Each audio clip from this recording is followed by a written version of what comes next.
In this lesson, we'll have a chance to show you how to handle the most common professional interview situation, the day interior interview.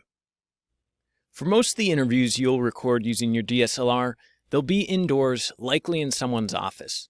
Now, recording indoors is nice because it's usually better audio than being outside, but it does come with challenges of figuring out how to make a space more interesting. As we'll show in this lesson, the key to shooting good day interior interviews with a DSLR camera is to remember that the most important thing is the light on the subject's face and what you're going to see directly over their shoulder.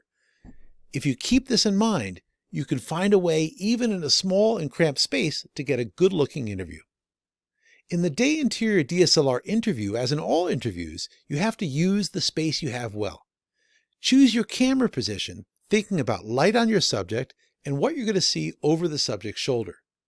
And don't be afraid to move around furniture and wall art. In a small office, this is often the difference between a good-looking and a bad-looking interview. Frame with care, as always.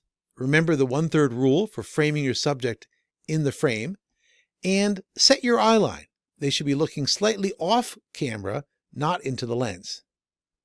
Hair, makeup, and wardrobe, as always, are crucial. If you overlook these things, they really can ruin an otherwise perfect interview. With the DSLR day interior interview, what's different is that you're adding light, generally a key light that fills the subject's face and eyes. If you can, sometimes it's useful to turn down the ambient light in the scene. Your key light will be able to mimic some of that ambient light and kind of give a stronger bit of it. But oftentimes when you turn down the ambient light, it can kind of give more focus to your interview subject. And as I said, if there is a big window or big source of light that you can use as your key light, usually try and do that first so you don't have to add in the light afterwards. Check your audio. This isn't a new thing. As always, it's just a reminder. Check your audio before the interview starts. You're going to be using your lavalier mic, and you're going to want to test that audio. Have your interview subject say a few things before the interview starts so that you make sure from the beginning you're getting very good audio. And finally, as always in all interviews, engage your subject. Remember, you're going for those magic moments when someone really opens up and tells you the crucial things you need to know. And ask yourself, is the subject talking about the things you hope they would to narrate their story?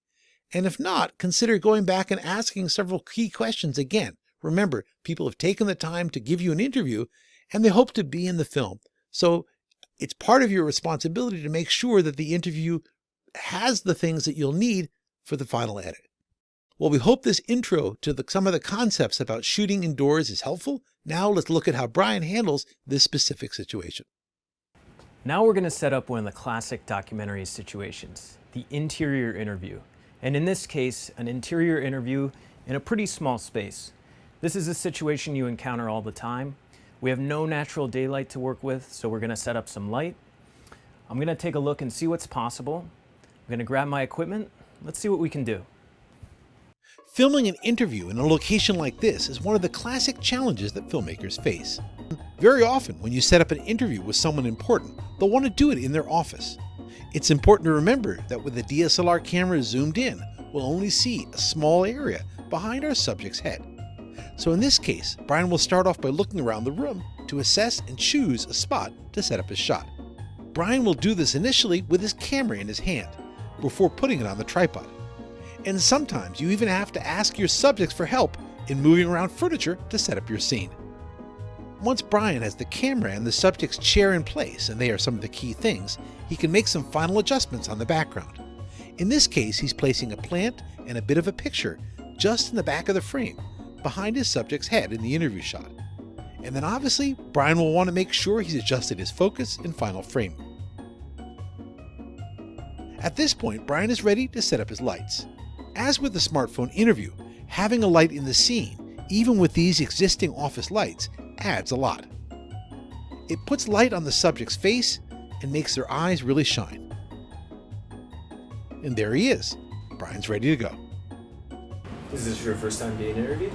No. I've done a few of these. At this point, Brian adds his lavalier microphone and puts it in a spot where it's close to his subject's mouth but not actually in the shot.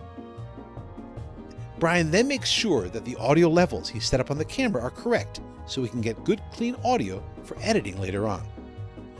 Testing 1, 2, 3, testing 1, 2, 3.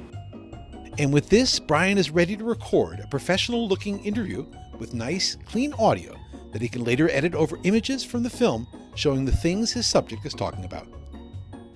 The less demand there is for these sorts of things, if we all do our part, just like one meal a day where we're not consuming meat, makes a huge impact on the planet.